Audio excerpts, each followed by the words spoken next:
Hello dear students, welcome to smart knowledge. और प्यारे बच्चों, आज की जो वीडियो है उसमें हम प्रैक्टिस पेपर 2023-24 का डायरेक्टरेट ऑफ एजुकेशन की ओर से जो आपको प्रैक्टिस पेपर दिया गया है वो हम यहाँ पर सॉल्व करने वाले हैं साइंस का।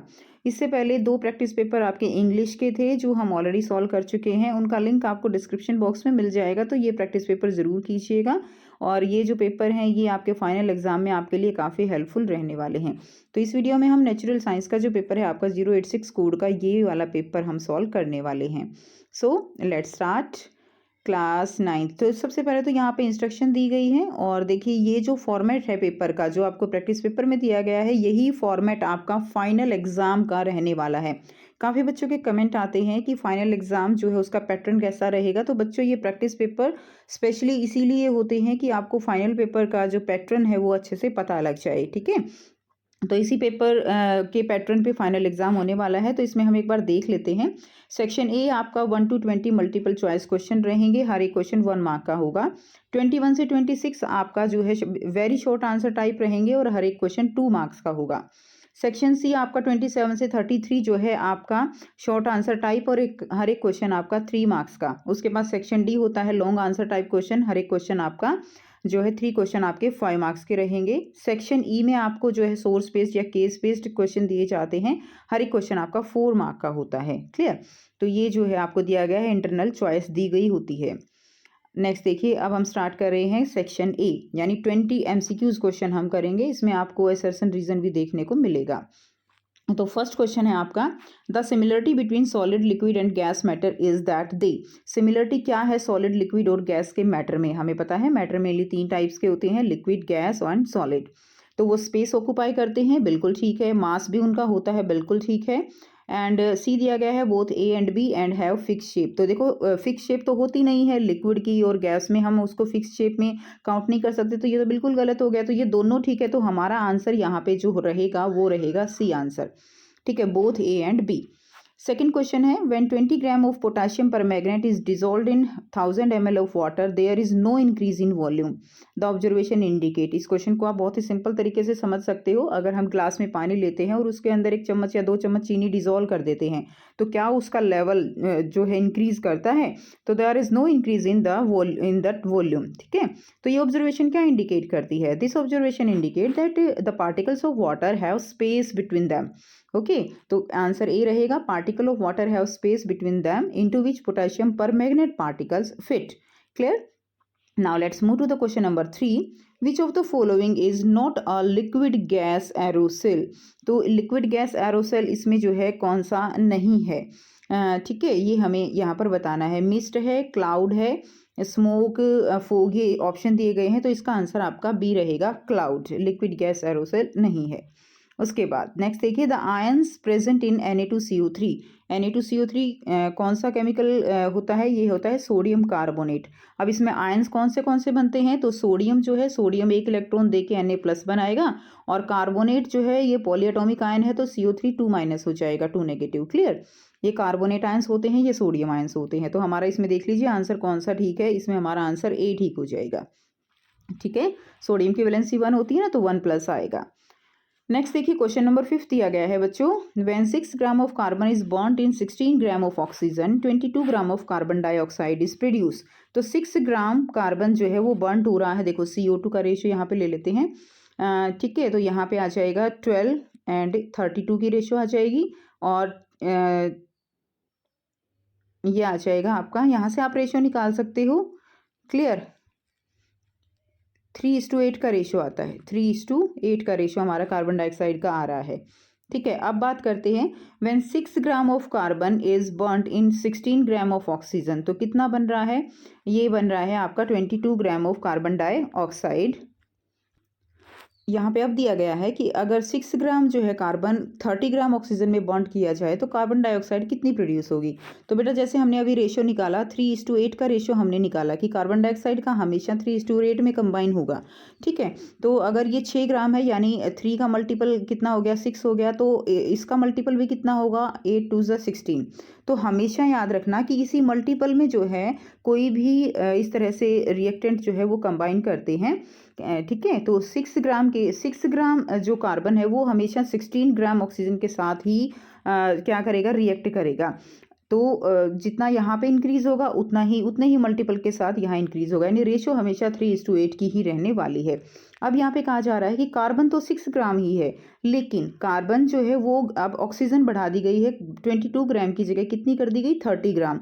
अब कितना कार्बन डाइऑक्साइड प्रोड्यूस होगा, तो बहुत सिंपल सी बात है कि अगर हमारे पास कार्बन तो 6 ग्राम ही है ना, और उसके मल्टीपल में 8 ग्राम से ही वो क्या करेगा, वो रिएक्ट करेगा। अब एक्स्ट्रा चाहे कितना भी हो वो अनरिएक्टेड रह जाएगा, ठीक है।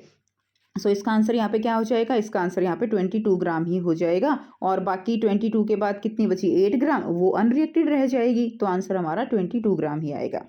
नेक्स्ट देखिए, क्वेश्चन नंबर 6 है, which of the following statement is incorrect about the structure of an atom. कौन सी स्टेटमेंट यहाँ पर इनकरेक्ट है।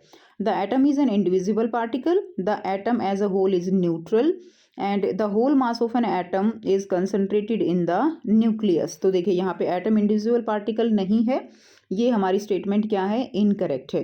तो जो फर्स्ट है, ओनली फर्स्ट, वो हमारी इनकरेक्ट हो जाएगी, क्योंकि एटम होल जो है वो क्या होता है, न्यूट्रल होता है, जो मास है वो सारा न्यूक्लियस में भी कंसंट्रेट रहता है। तो ओनली फर्स्ट हमारी इनकरेक्ट स्टेटमेंट है। नेक्स्ट देखिए, क्वेश्चन नंबर 7 है, atom of an element have 3 valence electron in M shell. अब जो है आप बच्चे क्या करो, इस तरह के क्वेश्चन में कुछ बच्चे कंफ्यूज हो जाते हैं, तो आप यहाँ पे सिंपल KLM लिख लो। 3 वैलेंस शेल है किसमें, एम शेल में, तो यहाँ पे 3 लिख लो। अब जो है इसमें बताया गया है द एटॉमिक नंबर क्या रहेगा। तो अब अगर लास्ट के शेल में 3 है तो देखो ये फुलफिल होगी 8, और फर्स्ट में होते हैं 2, ठीक है। तो कितना हो गया, 8 और 2 10, और 3 कितना हो गया, 13। तो हमारा एटॉमिक नंबर कितना हो जाएगा, 13 हो जाएगा। डी जो है इसका राइट आंसर हो जाएगा। मैं कोशिश करी बेटे आपको साथ साथ इसके कॉन्सेप्ट जो है समझाने की कि किस तरह से आप सॉल्व करोगे, ठीक है। तो हो सकता है थोड़ा सा वीडियो लंबी हो जाए। उसके बाद देखिए, क्वेश्चन नंबर 8 है, the role of ribosome is. तो राइबोसोम का मेन फंक्शन क्या होता है, प्रोटीन सिंथेसिस होता है। तो इसका आंसर हो जाएगा A, cytoprotein synthesis. Lotus stem float in water due to the presence of. अब लोटस स्टेम जो है वो फ्लोट करती है वाटर पे, क्लियर। तो उसमें क्या होता है कि जो पैरेन्काइमा सेल्स होती हैं, पैरेन्काइमा टिश्यूज होते हैं, वो एयर से जब फिल हो जाते हैं तो इसीलिए क्या होता है कि वो फ्लोट करने लगती हैं लीव्स। तो उसमें क्या होता है, उसके अंदर एरेन्काइमा होती है, क्लियर। तो पैरेन्काइमा सेल्स ही होती हैं, लेकिन जब पैरेन्काइमा सेल्स में एयर फिल हो जाती है तो वो एरेन्काइमा सेल्स बन जाती हैं, जिसकी वजह से जो प्लांट्स हैं वो फ्लोट करते हैं, क्लियर। तो लोटस स्टेम जो है वो फ्लोट करती है due to aerenchyma. Now question number 10 है, which of the following graph shows the uniform motion of an object. Uniform motion जो है ऑब्जेक्ट का किसमें शो होगा। यूनिफॉर्म मोशन के लिए हमारे पास ग्राफ ये वाला होता है, तो ये वाला ग्राफ हमारा सही हो जाएगा। Now let's move to the question number 11. If an object travel a distance s in time t, then speed will be। तो जो है स्पीड का फॉर्मूला क्या होता है, speed is equal to distance upon time. बहुत सिंपल है, ए हमारा आंसर हो जाएगा। क्वेश्चन नंबर 12 है, a boy in a moving train tosses a coin. एक बॉय मूविंग ट्रेन में है और एक कॉइन को टॉस करता है, विच फॉल्स बिहाइंड हिम। जो कि उसके कहाँ गिरता है, उसके पीछे गिरता है। It means the train is moving with. अब इससे क्या बताना है आपको कि जो ट्रेन है वो मूव कर रही है, क्लियर। तो कैसी मोशन है उसकी, यूनिफॉर्म स्पीड है, सर्कुलर मोशन है, यूनिफॉर्म वेलोसिटी है। तो वो जो है एक्सेलरेटेड मोशन है, यानी वो जो है क्या कर रही है, एक्सेलरेट कर रही है टाइम के साथ, ठीक है। ए इसका राइट आंसर हो जाएगा। Now question number 13, object that comparatively has least inertia is, consider that all those objects are of same size. A solid iron ball, a plastic ball, a paper ball and a thermocol ball. तो least inertia किसका होगा, that comparatively has least inertia. तो जिसका मास कम होता है उसका inertia कम होता है, ये हमने अपने क्लास में ज़रूर पढ़ा होगा। तो इसमें किसका मास कम होगा, इसमें सबसे ज़्यादा जो मास कम होगा वो थर्मोकोल बॉल का होगा। तो अगर मास कम है तो उसका इनर्शिया भी कम हो जाएगा। Now let's move to the question number 14, the value of acceleration due to gravity is. Acceleration due to gravity वो जो है, ऑप्शन दिए गए हैं, more on equator than poles, ठीक है। तो more on equator than poles नहीं होती है, इक्वेटर पे कम होती है, पोल्स पे ज़्यादा होती है। More on equator, more on poles, increase from pole to equator. तो इसका आंसर आपका बी रहेगा कि पोल्स पे जो है वो ज़्यादा होती है। तो इसमें आंसर आ जाएगा मोर ऑन पोल्स, क्योंकि इक्वेटर की डिस्टेंस ज़्यादा होती है फ्रॉम द सेंटर, पोल्स की कम होती है, इसीलिए जो ग्रेविटी है वो पोल्स पे ज़्यादा होती है as compare to the equator, clear. Now, let's move to the question number 15. Then energy derived from atom that is used to run power plants is, तो एनर्जी जो है एटम से कौन सी एनर्जी है जो पावर प्लांट के उसमें यूज होगी, तो वो होती है nuclear energy. Which energy? That is the nuclear energy. Question number 16 है कंप्रेस्ड स्प्रिंग पोशस. कंप्रेस्ड स्प्रिंग यानी जो स्प्रिंग होता है ना आपके पास, उसको आप कंप्रेस कर देते हो, उसको ऐसे दबा देते हो, तो उसके अंदर कौन सी एनर्जी होती है? आपने टॉय के केस में क्लास में ज़रूर आपने पढ़ा होगा कि जब हम एक टॉय के अंदर जैसे उसके अंदर हम चाबी भर देते हैं तो क्या होता है, उसके जो स्प्रिंग होते हैं वो बिल्कुल पास पास आ जाते हैं. ठीक है, फिर उसको हम छोड़ते हैं तो उस समय भी उसके अंदर कौन सी एनर्जी प्रोसेस होती है? उसके अंदर एनर्जी होती है पोटेंशियल एनर्जी. और पोटेंशियल एनर्जी कन्वर्ट होती है जब वो चलने लगता है, तो वो एनर्जी कन्वर्ट हो जाती है काइनेटिक एनर्जी में. सो क्वेश्चन का इसका आंसर रहेगा आपका B, that is the potential energy. ठीक है. Now let's move to the question number 17. 17 to 20 बच्चों आपको असर्शन एंड रीजन दिया गया है. असर्शन रीजन में बहुत ही जो है समझदारी से आपको देखना होता है कि कौन सी स्टेटमेंट सही है और कौन सी गलत है. अब इसमें देखिए, answer these question selecting the appropriate option. Both A and R true and R is the correct explanation. A R true but R is not the correct explanation. A is true but R is false. A is false but R is true. ये हमें बताना है. चलिए question number 17 कर लेते हैं. 4 question आपको ये देखने को मिलेंगे. इनको किस तरह से करते हैं वो हम यहाँ पर समझेंगे. सबसे पहला है असर्शन दिया गया है एटॉमिसिटी ऑफ वाटर इज 3. अब साथ साथ हम थोड़ा सा डिटेल में समझेंगे ज़रूर, ताकि इसके जो है अकॉर्डिंग कोई और क्वेश्चन भी आता है तो आप इजीली उसको सॉल्व कर सको. ठीक है, कॉन्सेप्ट क्लियर करते चलेंगे. असर्शन दिया गया है एटॉमिसिटी ऑफ वाटर इज 3. तो सबसे पहले देखिए, वाटर लिख लिया हमने. एटॉमिसिटी होती है, what is atomicity? Atomicity is the number of atoms that is constituting A molecule, वो होता है. तो इसके अंदर एटॉमिसिटी 2 तो इसके अंदर हाइड्रोजन है और 1 इसके अंदर ऑक्सीजन है, तो इसकी एटॉमिसिटी कितनी हो गई? इसकी एटॉमिसिटी हो गई 3. ठीक है. सो इसका आंसर जो है ये असर्शन ठीक है. और इसका जो रीज़न है atomicity is the number of atoms constituting a molecule, तो रीज़न भी इसका बिल्कुल ठीक है. तो इसका आंसर आपका ए हो जाएगा. बोथ आर ट्रू एंड ये इसके एक्सप्लेनेशन भी ठीक है. ना क्वेश्चन नंबर 18 है बच्चों. असर्शन दिया गया है xylem is a vascular tissue. तो बिल्कुल जाइलम वस्कुलर टिश्यू है. वस्कुलर टिश्यू फ्लोएम और जाइलम होते हैं. अब ये इसको वस्कुलर टिश्यू क्यों कहा गया है? देखिए, जब असर्शन पढ़ने के बाद आपको उसका आंसर नीचे वाली लाइन में मिलता है कि ऐसा हुआ तो क्यों हुआ, कैसे हुआ. ठीक है, अगर इनके आंसर आपको इस तरह के क्वेश्चंस आप असर्शन के साथ करते हो और उसका आंसर आपको नीचे मिल जाता है, ठीक है, तो इसका मतलब वो उसका रीज़न अप्रोप्रिएट है. और उसका आंसर नीचे नहीं मिलता तो आपका वो उसकी एक्सप्लेनेशन करेक्ट नहीं है. हो सकता है वो ठीक हो या गलत हो, वो हमें देखना होता है. अब मैंने पढ़ा कि xylem is a vascular tissue. ठीक है भाई, वस्कुलर टिश्यू है, ये हमें जो है करेक्ट हो गया. लेकिन ये वस्कुलर टिश्यू क्यों है? तो इसका क्यों का रीज़न मिल रहा है, क्योंकि वाटर एंड मिनरल्स जो ट्रांसपोर्ट किए जाते हैं प्लांट के अंदर वो जाइलम के थ्रू किए जाते हैं भाई, इसीलिए ये एक वस्कुलर बंडल है, इसीलिए ये एक वस्कुलर टिश्यू है. मिल गया ना आपको आंसर? तो आंसर मिल गया, तो इसका आंसर ए हो जाएगा कि ये इसको करेक्ट एक्सप्लेन कर रहा है. क्वेश्चन नंबर 19 है सेफ्टी बेल्ट्स आर वोन टू प्रिवेंट एक्सीडेंट. बिल्कुल ठीक बात है कि सेफ्टी बेल्ट जो है वो एक्सीडेंट को प्रिवेंट करने में हम यूज़ करते हैं. क्लियर. अब ये सेफ्टी बेल्ट यूज़ क्यों की जाती हैं? तो safety belt exert a force on our body to make the forward motion slower. तो बिल्कुल ठीक है, जो सेफ्टी बेल्ट हम पहनते हैं वो हमारी बॉडी के ऊपर फोर्स डालती हैं और वो हमें आगे फॉरवर्ड मोशन करने में कम जो है हमारी हेल्प करती हैं कि हमारी आगे मोशन ना हो. तो बिल्कुल ठीक है, ए इसका आंसर हो जाएगा. ना क्वेश्चन नंबर 20 है that is soybean is a kharif crop. तो बिल्कुल ठीक है, सोयाबीन एक खरीफ क्रॉप है. अब बात करते हैं खरीफ क्रॉप होती क्या है. तो जो बारिश के टाइम पे लगाई जाती हैं उनको हम कहते हैं खरीफ क्रॉप. तो ये हमारा ट्रू हो गया. अब इसके बाद कहता है कि crop grown in rainy season are called rabi crop. अब देखिए, ये तो एक्सप्लेन नहीं कर रहा. अगर यहाँ पे होता rainy season are called kharif crop तो बिल्कुल ठीक था, लेकिन ये रबी क्रॉप दिया गया है. रबी क्रॉप तो जो है सर्दियों में लगाई जाती हैं जब बारिश कम होती है. क्लियर. तो ये हमारा क्या हो गया, ये स्टेटमेंट ही गलत हो गई है, रीज़न हमारा गलत हो गया. तो अब आपको देखना है कि जिसके अंदर आर जो है हमारा फॉल्स हो और ए हमारा ट्रू हो, तो वो हमारा होता है सी. तो इसका आंसर हमारा हो जाएगा सी. क्लियर है. जो ऊपर दिए गए थे ना आपको, वो वाले हमें देखने हैं. तो ये इस तरह से आपको असर्शन और रीज़न करने हैं. इस चीज़ को आपको बहुत ही फोकस करके समझना है. ईजी है बहुत ज़्यादा। उसके बाद नेक्स्ट देखिए सेक्शन बी की तरफ चलते हैं बच्चों। क्वेश्चन नंबर 21 से 26 वेरी शॉर्ट आंसर क्वेश्चन है। तो क्वेश्चन नंबर 21 है, देखिए, in an experiment if you need a freshly prepared 10% solution of sodium hydroxide. आपके पास एक एक्सपेरिमेंट में आपको freshly prepared 10% solution sodium hydroxide का तैयार करना है। How will you prepare this solution by using 90 ml of water if you have crystals of sodium hydroxide with you. तो 90 ml water में इसको बनाना है 10% सॉल्यूशन।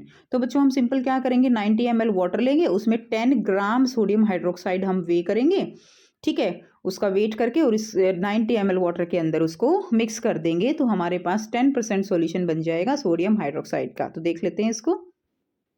तो यहाँ से इस तरह से आप इसका आंसर लिखेंगे, to prepare 10% of sodium hydroxide solution you will need 90 ml of deionised water and 10 gram of sodium hydroxide. Begin by measuring out 90 ml of deionised water and adding to a clean container, then weigh out 10 gram sodium hydroxide and add to the container with the deionised water.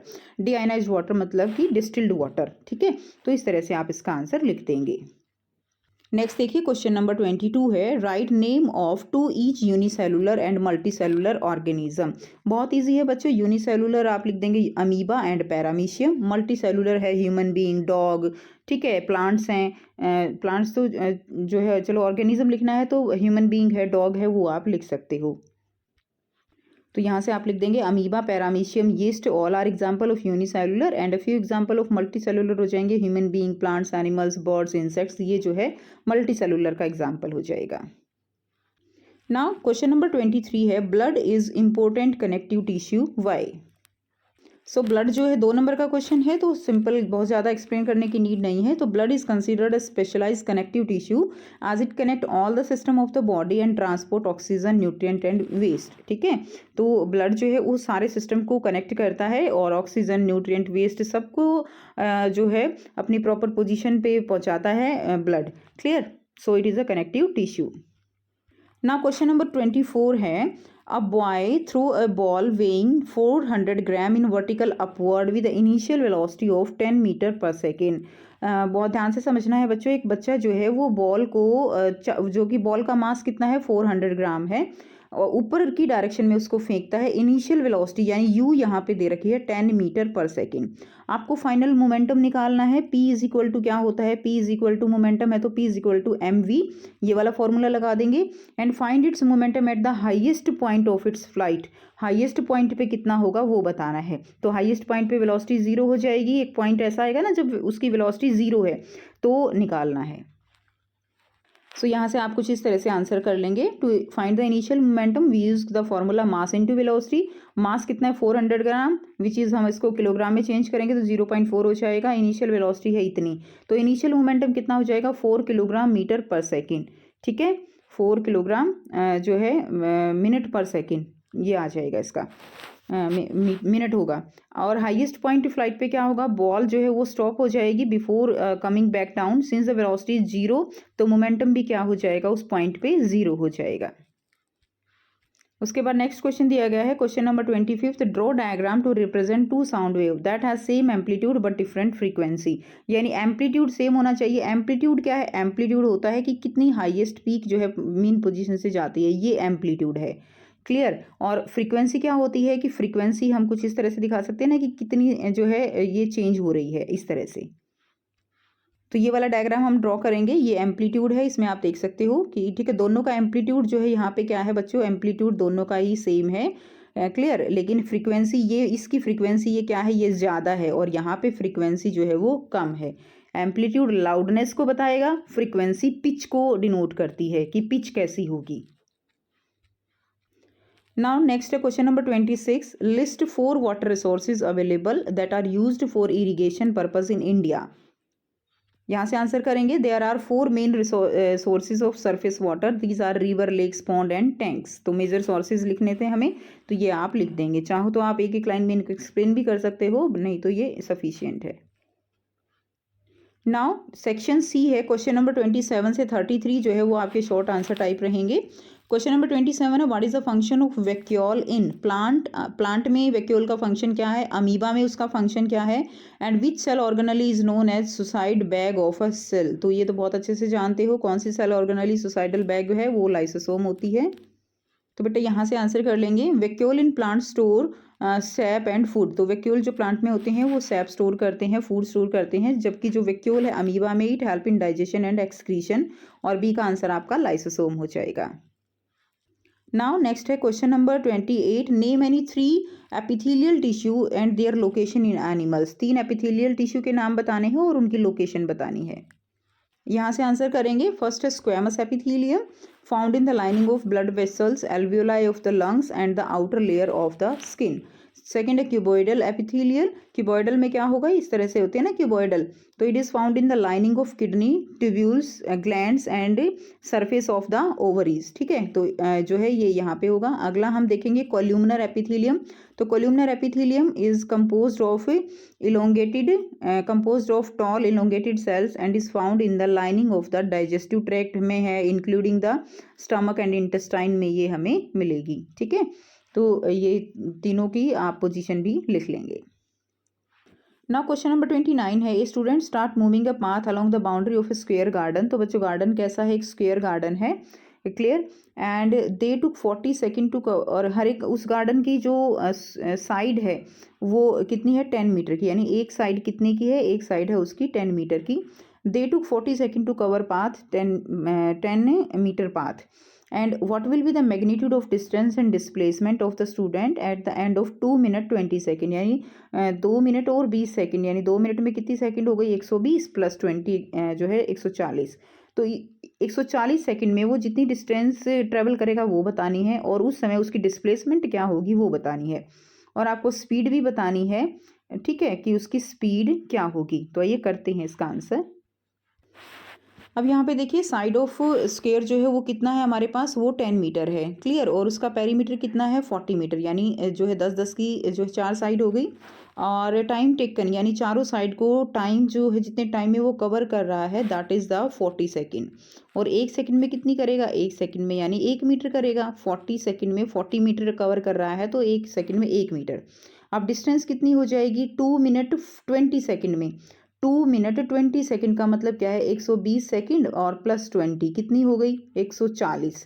तो यानी 140 1 minute में, एक second में 1 metre की distance travel कर रहा है, तो 140 सेकेंड में 140 मीटर कर लेगा।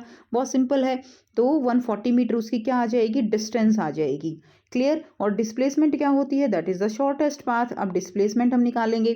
तो अब हम देखते हैं कि नंबर ऑफ रोटेशन कितनी कर लेगा, 140 मीटर जब कवर कर लेगा, तो यानी ये हो जाएगा 3 राउंड, तो वो पूरे लगा लेगा। ठीक है, आप ऐसे भी निकाल सकते हो टोटल डिस्टेंस और पेरीमीटर, तो कितना आ जाएगा 3.5।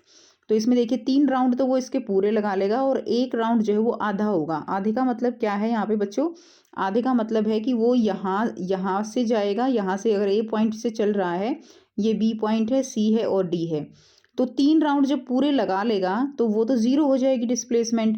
और आधा राउंड कैसे होगा, ए से बी के पास जाएगा और बी से सी तक जाएगा, ये हो जाएगी। अब ए से सी तक जाने में ऐसे ना जाके अगर हम डिस्प्लेसमेंट देखें, तो डिस्प्लेसमेंट तो ये हो सकती है, यहाँ से डायरेक्ट यहाँ पे जाएगा। तो इस तरह से अब हमें इसका हम यहाँ पे निकाल लेंगे, और यहाँ से हम डिस्प्लेसमेंट निकालेंगे। तो पाइथागोरस थ्योरम लगा देंगे यहाँ पे। तो ये हमने यहाँ पे लगा दी है 10, एक साइड कितनी है, 10 है, जैसे हमने अभी ऐसे जो है इस तरह से हमने निकाला है। जस्ट अ मिनट, ये है ना, ऐसे ये निकालनी है, ये 10 हो गया, ये भी 10 हो गया। तो यहाँ से हम पाइथागोरस थ्योरम लगा देंगे, आप इसको सॉल्व कर लेंगे, और ये आ जाएगा आपका 14.14 मीटर। ये आपकी आ गई डिस्प्लेसमेंट। अब हमें निकालनी है अगले क्वेश्चन में, इसी में स्पीड निकालनी है। तो स्पीड निकालने का फॉर्मूला हमें पता है, डिस्टेंस अपॉन टाइम, क्लियर है। तो हम डायरेक्ट भी निकाल सकते हैं। हमारे पास देखिए ये इतना सारा आप जो है ना भी लिखेंगे तो भी प्रॉब्लम नहीं है, बट ये आपको समझाने के लिए कंप्लीट दिया गया है, जो मैं ऑलरेडी आपको समझा चुकी हूँ। तो स्पीड निकालने का होता है डिस्टेंस अपॉन टाइम। तो डिस्टेंस कितनी है, 40 मीटर, और 40 मीटर को कवर करने के लिए टाइम कितना ले रहा है, 40 सेकेंड। तो स्पीड कितनी निकल जाएगी, 1 मीटर पर सेकेंड। ठीक है, ये इसका आंसर हो जाएगा।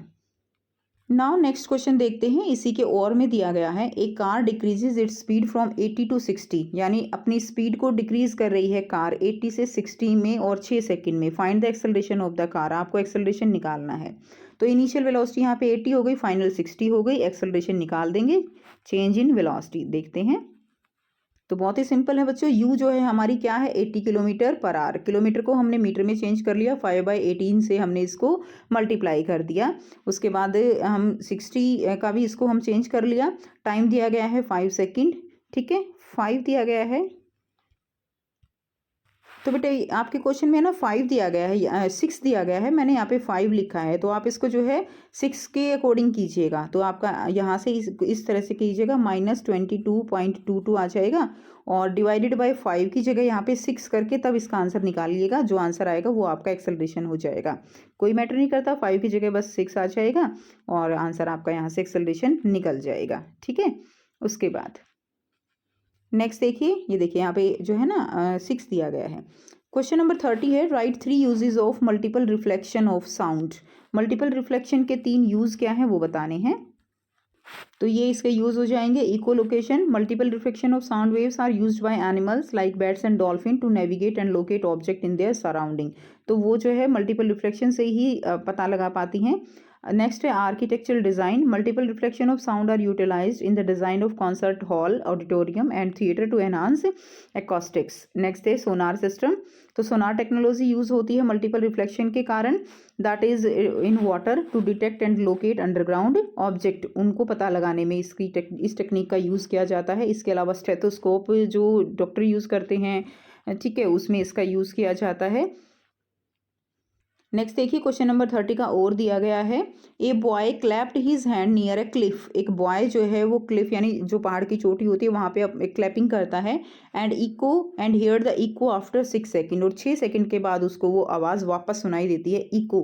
What is the distance of the cliff from the boy if the speed of sound is V is taken as 346 metre per second. तो आपको बताना है कि डिस्टेंस क्या है बॉय से क्लिफ की, ठीक है। अगर उसकी स्पीड जो है वो कितनी हो 346 मीटर पर सेकेंड, तो इको कब आती है, टकराने के बाद इको आती है।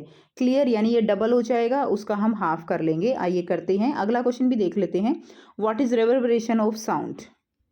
सो देखिए टाइम टेकन जो इको का है वो क्या है 6 सेकेंड है, वेलोसिटी है 346। तो डिस्टेंस निकालनी है, सिंपल डिस्टेंस निकालेंगे तो कैसे हो जाएगा। अब ये 6 सेकेंड तो है एक बार जाने में, यानी एक बार क्लिफ तक गई और फिर दोबारा वापस आई।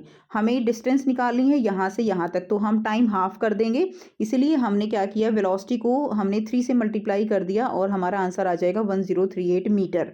आई होप आपको ये बिल्कुल क्लियर है कि हमने यहाँ पे 3 क्यों किया है, ठीक है। उसके बाद क्वेश्चन नंबर बी है, इसका आंसर रहेगा रिवर्बरेशन क्या है, it is the persistence of sound after it has been stopped due to multiple reflection from surface, यानी टकरा के वापस साउंड जो है वो इधर उधर घूमती रहती है, उसको रिवर्बरेशन बोलते हैं।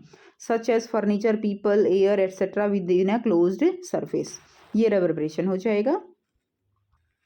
नाउ क्वेश्चन नंबर 31 है, list out the various desirable trait for which the cross breeding programme of Indian and foreign breeds in poultry farming are develop. कौन सी ऐसी मेन पॉइंट्स हैं जिनकी वजह से जो हमें डिजायरेबल ट्रेड्स चाहिए, जिसकी वजह से डेवलपिंग होती है पोल्ट्री फार्मिंग में। तो ये हम आंसर करेंगे 31 का, some desirable traits for which improvement of poultry is done. तो इसमें आ जाएगा आपका quality and size of eggs, ये मैटर करता है। लो मेंटेनेंस होनी चाहिए, ये मैटर करता है। हाई रेजिस्टेंस यानी बीमारियां कम से कम लगें, ऐसी हमें ब्रीड चाहिए। टॉलरेंस टू हाई टेम्परेचर, ज़्यादा गर्मी हो तो उनकी डेथ ना हो, ऐसी ब्रीड चाहिए। क्वालिटी एंड क्वांटिटी, क्वालिटी भी अच्छी हो क्वांटिटी भी अच्छी हो चिक्स की, ये है। And ability to utilise cheaper diet produced from agriculture waste. तो एग्रीकल्चर वेस्ट से जो सस्ती डाइट होती है, यानी जिस भी तरह का जो एग्रीकल्चर से हमें मिलता है, क्लियर, उसको यूटिलाइज करने के लिए वो जो है सूटेबल हो। तो ये हमारे डिजायरेबल ट्रेड्स हैं। Now let's move to the question number 32। Write the chemical formula of the following compound. A है अमोनियम सल्फेट। अमोनियम सल्फेट का फॉर्मूला क्या रहेगा, तो अमोनियम सल्फेट का फॉर्मूला रहेगा NH4 होल ट्वाइस, ठीक है, SO4। क्लियर, ये हो जाएगा अमोनियम सल्फेट। सोडियम नाइट्रेट का होगा NaNO3। एल्यूमिनियम ऑक्साइड का रहेगा Al2O3, ठीक है बच्चों, Al2O3 एल्यूमिनियम ऑक्साइड। ये हो गया हमारा 32 का क्वेश्चन आंसर। आप देखिए क्वेश्चन नंबर 33, ये भी बहुत अच्छा क्वेश्चन है जो आपको समझना पड़ेगा इसको अच्छे से। Observe the melting and boiling point of substance A B and C given in the following table. Substance A है मेल्टिंग पॉइंट। पहले समझ लेते हैं मेल्टिंग पॉइंट होता क्या है। मेल्टिंग पॉइंट होता है जब कोई भी सॉलिड चीज वो मेल्ट होने लगती है उस टेम्परेचर पे। क्लियर हो गया। यानी अगर वो उस टेम्परेचर पे मेल्ट हो रही है, इट मीन्स उस टेम्परेचर से नीचे वो किस में होनी चाहिए, वो सॉलिड में होनी चाहिए। Is it clear. और मेल्ट होना शुरू हो गई, मेल्ट हो गई, फिर बॉइलिंग पॉइंट आता है। बॉइलिंग पॉइंट होता है वो पॉइंट जिस पे कोई भी सब्सटेंस जो है वो बॉयल होने लगेगा मेल्ट होने के बाद। यानी बॉइलिंग पॉइंट के ऊपर वो चीज किस में होनी चाहिए, वो चीज होनी चाहिए गैसीय स्टेट में। क्लियर हो गया। यानी कोई भी सब्सटेंस वो लिक्विड स्टेट में कब हुआ, मेल्टिंग और बॉइलिंग पॉइंट के बीच में वो सब्सटेंस कैसा हुआ, लिक्विड हुआ। क्लियर हो गया। तो अब यहाँ पे देखिए सब्सटेंस ए बी एंड सी दिया गया है। अब इसका मेल्टिंग एंड बॉइलिंग पॉइंट दिया गया है। आपको बताना है what is the physical state of substance A B and C at room temperature 30 degree Celsius. तो 30 डिग्री सेल्सियस रूम टेम्परेचर पे सब्सटेंस की फिजिकल स्टेट क्या होगी। क्लियर। और बी क्वेश्चन है name the substance which will have more compressibility in the given table and why. तो यहाँ पे समझने वाली बात है, पहले हम ए सब्सटेंस को देखते हैं। तो यहाँ पे ए जो होगा -210 इसका मेल्टिंग पॉइंट है और -196 जो है इसका क्या है, बॉइलिंग पॉइंट है। यानी 30 डिग्री सेल्सियस पे ये पूरी की पूरा क्या हो जाएगा, ये तो इवेपोरेट हो जाएगा। बॉइलिंग पॉइंट इसका इतना कम है तो 30 डिग्री सेल्सियस पे ये सब्सटेंस किस में रहेगा, गैस में रहेगा। अब बी को देखते हैं। बी जो है 30 डिग्री के पास लेकर आओ इसको, यानी 700 पे के अबव तो ये किस में चला जाएगा, ये बॉयल ही हो जाएगा, मतलब इवेपोरेट हो जाएगा। और 250 और 700 के बीच में ये लिक्विड रहेगा। लेकिन हमें देखना है 30 पे, तो यानी 30 तो मेल्टिंग पॉइंट से नीचे आ गया ना टेम्परेचर, तो 30 पे ये कैसा होएगा, ये सॉलिड रहेगा। क्लियर है। उसके बाद है सी। सी को अगर हम देखें तो देखिए 30 पे कैसा रहेगा, -20 पे तो ये मेल्ट होना शुरू हो गया, 90 पे ये इवेपोरेट होना शुरू हो जाएगा। यानी 30 आ गया इनके बीच में, तो बीच में आ गया, तो ये बीच में कौन सी है, ये है हमारी लिक्विड स्टेट। तो गैस जो ए है वो गैस होगा, बी है सॉलिड होगा और सी है वो लिक्विड होगा। अब किस में कंप्रेसिबिलिटी ज़्यादा होती है, कंप्रेसिबिलिटी होती है गैस में ज़्यादा, क्योंकि उनके पार्टिकल्स के बीच में स्पेस वो ज़्यादा होता है। तो जो सब्सटेंस है जो हाई कंप्रेसिबल होगा that will be the gas. And why का रीज़न रहेगा आपका कि क्योंकि उनके बीच में जो स्पेस है पार्टिकल्स के बीच में दैट विल बी हाई। ठीक है, तो ये आपका आंसर यहाँ पे जो है कंप्रेसिबिलिटी का आ जाएगा यहाँ पे ए। And why? Because there are more space present in the molecules of the gas. So the compressibility factor will be high. Now question number 34 से 36 जो है लॉन्ग आंसर टाइप क्वेश्चन है सेक्शन डी में। Question number 34 है how chlorine 35 and chlorine 37 are related to each other. तो बेटा कैसे relate हैं ये, दीज आर आइसोटॉप्स। आप आंसर में लिख देंगे आइसोटॉप्स। क्या है ये, आइसोटॉप्स हैं, these are isotopes. Second B question है if both of these form chlorine occur in nature 75% ये वाला मिलता है, 25% ये वाला मिलता है, तो हम एवरेज एटॉमिक मास जो क्लोरीन का एटम का लेते हैं दैट इज 35.5, ये कैसे निकालते हैं, ये आंसर हमें यहाँ पे करना है। बहुत सिंपल है। एवरेज निकालने के लिए हम क्या करेंगे, 35 हमारा 75% मिलता है हमें, तो इस तरह से लिख देंगे। 37 वाला जो आइसोटोप है वो 25% है, तो ये लिख देंगे। और डिवाइडेड बाय 0.75 प्लस 0.25 मास जो है उनको जोड़ देंगे। तो ये फॉर्मूला है एवरेज एटॉमिक मास निकालने के लिए, कुछ इस तरह से करते हैं और फिर हमारा आंसर आ जाता है 35.5 ग्राम पर मोल। उसके बाद इसी में दिया गया है draw a label schematic atomic structure of chlorine atom having Z17। तो क्लोरीन एटम का एटॉमिक स्ट्रक्चर हमें ड्रॉ करना है, तो बहुत सिंपल है। हम इसको सबसे पहले हम Z हमारा कितना दिया गया है 17, इसको हम KLM शेल में डिवाइड कर लेंगे। KLM K में 2 है, इसमें 8 है और इसमें 7 हो जाएंगे। अब सिंपल हम स्ट्रक्चर ड्रॉ करेंगे तो ये हमारे इसमें 2 इसमें हो जाएंगे। सेकंड L शेल है उसके अंदर हमारे 8 हो जाएंगे, तो बच्चों इसमें आप 8 लगा देंगे। और M शेल जो है उसके अंदर कितने हो जाएंगे, 7 इलेक्ट्रॉन हो जाएंगे। ठीक है, 1 2 3 4 5 6, एक और लगा देते हैं 7, ये हो गए 7।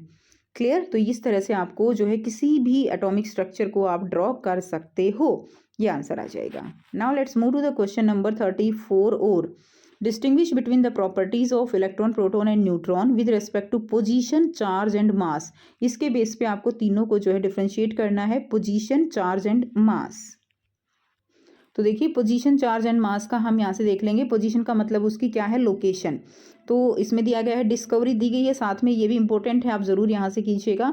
मास दिया गया है, इलेक्ट्रॉन का मास है 9.109 इंटू 10⁻⁻31, प्रोटॉन का 1.6 इंटू 10⁻⁻27 और न्यूट्रॉन का भी 1.67 इंटू 10⁻⁻27। चार्ज है, आपको पता है इलेक्ट्रॉन पे माइनस होता है, प्रोटॉन पे प्लस और न्यूट्रॉन पे जीरो। लोकेशन पता है, प्रेजेंट जो है इलेक्ट्रॉन कहाँ होते हैं, outside the nucleus, proton inside the nucleus and neutron also inside the nucleus. इसके अलावा बच्चों यहाँ से आप जो है इसका ये भी कर सकते हो कि हम इसको डिनोट कैसे करते हैं, कौन सा सिंबल है और रिप्रेजेंटेशन कैसे दिखाते हैं। अगला क्वेश्चन है, write the valency and atomic symbol of the following element. Valency और एटॉमिक सिंबल ये आपको बताना है। तो देखिए जो है इसको हमें दिया गया है Z11, तो इसको हम डिस्ट्रीब्यूट कर लेंगे इस तरह से, ठीक है, 281। तो वैलेंसी कितनी हो गई इसकी, एटॉमिक सिंबल भी बताना है ना, तो इसका एटॉमिक सिंबल कितना हो जाएगा, सोडियम कैसा हो जाएगा, Na। 281 वैलेंसी कितनी हो गई, 1। एल्यूमिनियम का हो जाएगा Al, ठीक है, तो इसको भी हम कॉन्फ़िगरेशन कर लेते हैं। 283 वैलेंसी कितनी हो गई, 3। पोटाशियम का होता है K, 19 है ना, तो 2881 वैलेंसी कितनी हो गई, 1। कैल्शियम है Ca, 2288 और 2 वैलेंसी कितनी हो गई, 2। तो 4 से नीचे वैलेंसी जो है वो वही रहती है, जितने नंबर ऑफ आउटर इलेक्ट्रॉन अगर 4 से नीचे हैं तो वैलेंसी वही रहेगी। अगर आउटर शेल में नंबर ऑफ इलेक्ट्रॉन 4 से ज़्यादा हो जाते हैं तो हम 8 में से माइनस कर देंगे और वो उसकी वैलेंसी हो जाएगी। आई होप आपको ये कॉन्सेप्ट बिल्कुल क्लियर है। तो यह जो है आपका क्वेश्चन नंबर बी का आंसर हो जाएगा। नेक्स्ट देखिए क्वेश्चन नंबर 35 है, plastid are present only in the plant, which type of plastid are present in. तो प्लास्टिड जो है पेटल्स में, लीव्स में, फ्रूट पल्प में कौन सा आपको बताना है प्लास्टिड है। तो बच्चों लीव्स में तो क्लोरोप्लास्ट होता है, पेटल्स में क्रोमोप्लास्ट हो जाएगा, फ्रूट पल्प में भी क्रोमो हो जाएगा। What happen if chloroplast is remove from plant. तो प्लांट से अगर क्लोरोप्लास्ट निकाल देंगे तो फोटोसिंथेसिस नहीं होगा, जो प्लांट्स है वो अपना फूड प्रिपेयर नहीं कर पाएंगे। ठीक है, तो ये लिख देंगे आप, if chloroplast is taken out of the cell, the green plant will not be able to carry out the process of photosynthesis, which means the plant will die। Plant जो है वो उनकी डेथ हो जाएगी। ठीक है, ये हो गया आपका 35 का आंसर। तो इसमें एक बार फिर से बता देती हूँ, पेटल्स के अंदर जो है क्रोमोप्लास्ट होगा, इसमें क्लोरोप्लास्ट और इसमें क्रोमोप्लास्ट। और में दिया गया है, to test the effect of concentration of the solution on the cell, a student place some plant cell and animal cell for 15 minutes in the hypertonic solution। इस चीज़ का कॉन्सेप्ट आपको क्लियर होना चाहिए कि हाइपरटोनिक कौन सा होता है और हाइपोटोनिक कौन सा होता है।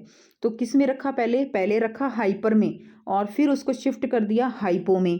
ठीक है, अब आपको क्वेश्चन के आंसर बताने हैं कि क्या होता है, what is hypotonic solution. Second है, what will be the expected observation in the above situation, क्या होगा जब हम उसको हाइपर से निकाल के हाइपो में रखेंगे।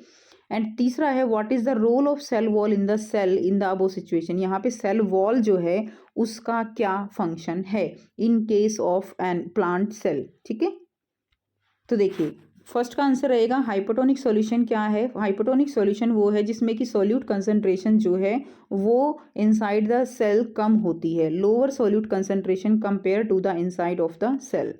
सेकेंड है कि सिचुएशन में क्या होगा, तो you will expect the cells to swell और gain water as they move from hypertonic to hypotonic. तो क्या होगा, इसके अंदर जो सेल है वो क्या कर जाएगी, वो स्वेल कर जाएगी, यानी उसके अंदर वाटर फिल हो जाएगा, जैसे किशमिश के अंदर हो जाता है, क्योंकि उसके अंदर क्या हुआ है, वो हाइपर से हम किस में ट्रांसफ़र कर रहे हैं, उसको हाइपोटोनिक सॉल्यूशन में ट्रांसफ़र कर रहे हैं।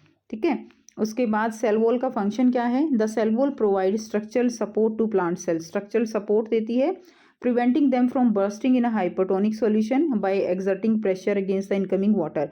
तो जो सेल है वो जब उसके अंदर पानी भरता है तो सेल वॉल के कारण ही वो ब्रस्ट नहीं होती, वो फटती नहीं है। And animal cells lack a cell wall, animal cell में सेल वॉल नहीं होती है, so they may undergo osmotic lysis in a hypotonic environment, इसलिए वो क्या हो जाती हैं, वो फट जाती हैं। ठीक है, Now question number 36 is explain universal law of gravitation, also write its mathematical expression. तो universal law of gravitation क्या है इसके बारे में हम देखेंगे और आगे दिया गया है बी इसी का part write 3 importance of this law. ठीक है. So what is universal law of gravitation? The universal law of gravitation states that every object in the universe attract and other object with a force whose magnitude is directly proportional to the product of their masses and inversely proportional to the square of the distance between them. ये हो जाएगा universal law of gravitation की statement and this law can be expressed mathematically as F is equal to gm1 m2 upon r square. G क्या है यहाँ पे? Capital G is the gravitational constant, m1 m2 are the masses of the object and r is the distance between them. r क्या है यहाँ पे? Distance है उनके बीच की. ठीक है. अब इम्पोर्टेंस बतानी है आपको. What is the importance of universal law of gravitation? तो it explain the motion of planet around the sun. It help in determining the trajectory of astronomical bodies and to predict their motion. And third one is it also explain the motion of water in the ocean, river etc. ये आपका answer हो जाएगा. Next देखते हैं. इसी में और में क्वेश्चन दिया गया है. You have to give reason why carry a bag with broader strap is easy than a thin strap bag. Second है why sharp knife cut easy in comparison with a blunt knife. ठीक है, हम sharp knife से easily काट पाते हैं, क्यों? And camel can run easily in desert easily. ठीक है, डेजर्ट में इजीली चल पाता है कैमल, क्यों? सो एक आंसर आपका रहेगा ब्रॉडर जो है broad shoulder strap provide large surface area. देखो शोल्डर जो स्ट्रैप होती है बैग्स की, अगर वो लार्ज चौड़ी होती है तो उसमें क्या होता है? सरफेस एरिया ज़्यादा हो जाता है. जब सरफेस एरिया ज़्यादा है तो प्रेशर क्या होगा? प्रेशर कम लगेगा. So the pressure exerted by the bag on the shoulder is less and carrying the bag is easier. Second है pressure is inversely proportional to area and sharp knife has less area which exert more pressure while blunt knife has more area so it exert less pressure. This is the reason sharp knife cut better. ठीक है. उसके बाद third है camel can run on sand easily because they have wide feet which help them to balance their weight on the loose sand. तो वो जो camel होता है उसके फीट जो है वो वाइड होते हैं जिसकी वजह से वो अपना बैलेंस बना पाता है and balance their weight on loose sand and wider feet give a large surface area also. तो ये इसके आंसर हो जाएंगे. नाउ सेक्शन ई हम करेंगे. क्वेश्चन नंबर 37 से 39 they are case based and source based question with 2 और 3 short सब पार्ट्स. 4 मार्क्स के ये क्वेश्चन रहेंगे आपके 37, 38 एंड 39. ठीक है, चलिए 37 क्वेश्चन देखते हैं. Mixture are constituted by more than one kind of pure form of matter known as substance. तो मिक्सचर जो है वो एक से ज़्यादा टाइप की प्योर फॉर्म जब हम मैटर को मिलाते हैं तो वो सब्सटेंस जो है होता है. Student mix salt and egg white in 2 separate beaker A and B respectively filled with water. Water में एक में सॉल्ट डाल देता है, एक में एग वाइट डाल देता है. Now they pass the beam of light through the mixture in the beaker in dark and observe that the path of light is visible only in one beaker only. तो जो B beaker है इसके अंदर केवल path जो है यहाँ पे विजिबल हो रहा है लेकिन ए के अंदर नहीं होता. आंसर बताने हैं. Name the mixture formed in both the beakers. तो दोनों बीकर में कौन कौन सा मिक्सचर बना? तो ए में जो है वो कौन सा मिक्सचर है? वो सॉल्यूशन बना है. ठीक है, सॉल्यूशन जो कि एक होमोजीनियस मिक्सचर है. और सेकंड में जो है कोलॉइडल बना है. क्या बना है? सेकंड में कोलॉइडल बना है. ठीक है, जो कि एक लगता होमोजीनियस है बट एक्चुअल में वो हेट्रोजीनियस मिक्सचर होता है. बी है what are the 2 component called in beaker B. Beaker B में के 2 कंपोनेंट्स को क्या कहेंगे? तो कोलॉइडल में कंपोनेंट्स जो होते हैं उनको हम डिस्पर्जन मीडियम और डिस्पर्स फेज कहते हैं. ठीक है, इसको हम क्या कहेंगे? Dispersion medium. क्या बोलेंगे इसको? हम बोलेंगे डिस्पर्जन मीडियम. और सेकंड हो जाएगा डिस्पर्स्ड फेज. दूसरा क्या हो जाएगा? Dispersed phase. ये जो है सेकंड का आंसर हो जाएगा. थर्ड का आंसर देखिए. Why the path of light is visible only in beaker B. Beaker B में जो है के पाथ वो विजिबल क्यों है? तो बीकर बी में क्या है? कोलॉइडल सॉल्यूशन है. In case of beaker B the solution is colloidal and which give Tyndall effect. So due to the Tyndall effect the path of light is visible only in beaker B. Next इसका B और को दिया गया है. Can the solute particle of mixture formed in beaker A can be separated. तो इसमें आप लिख देंगे no we can't separated. No. ठीक है, क्यों नहीं कर सकते? Because in case of A the mixture is homogeneous mixture. हमने अभी बताया आपको कि मिक्सचर कैसा है? Homogeneous mixture. And homogeneous mixture में क्या होता है? द जो बाउंड्री है of the substance, they can't be visible and so we can't separate them. ठीक है, तो सॉलिड पार्टिकल को हम जो है सेपरेट नहीं कर सकते. नेक्स्ट देखिए क्वेश्चन नंबर 38 है, तो इजी है बच्चों, खुद से बहुत आसानी से आप इसमें लिख सकते हो. नेक्स्ट है the form of energy can be change from one form to another. तो सभी बच्चे जानते हैं कि जो एनर्जी है that can be converted into one form into another and this is the law of conservation of energy. Whenever energy get transform the total energy remain unchange. The law of conservation of energy is valid in all situation. ठीक है, and for all kind of transformation. Thus, during motion, the sum of potential energy and kinetic energy of the object would be the same at all point, and that is the potential energy plus kinetic energy एक constant होता है, and this is called the mechanical energy. Now, first question है state A जो है state law of conservation of energy. तो conservation of energy क्या है? That it can neither be created nor be destroyed. बहुत ही simple सी definition है. The law of conservation of energy that it can neither be created nor be destroyed and the energy can be changed from one form to another. ठीक है, ये इसका answer हो जाएगा. It can be changed from one form to another. तो यहाँ पे ये वाला आंसर आप इसमें लिख देंगे. नेक्स्ट देखिए, नेक्स्ट क्वेश्चन है if mechanical energy of a working system is 800 joule. Total mechanical energy कितनी है? 800 जूल. काइनेटिक एनर्जी है इसकी 389.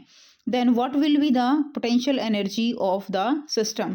तो इसमें आ जाएगा कि जो है पोटेंशियल एनर्जी सिस्टम की क्या होगी. तो इसमें देखिए टोटल एनर्जी ये है, इसमें से काइनेटिक एनर्जी ये है, तो पोटेंशियल एनर्जी क्या होगी इसमें से माइनस कर देंगे तो यहाँ पे क्या आ जाएगा 1 और यहाँ पे 4. तो 411 जूल जो है वो क्या हो जाएगी? पोटेंशियल एनर्जी हो जाएगी सिस्टम की. क्लियर है? नाउ ये फर्स्ट हमारा सेकंड का आंसर हो गया. थर्ड है, देखिए थर्ड क्या है? An object of mass 20 kg is drop from a height of 5 metre.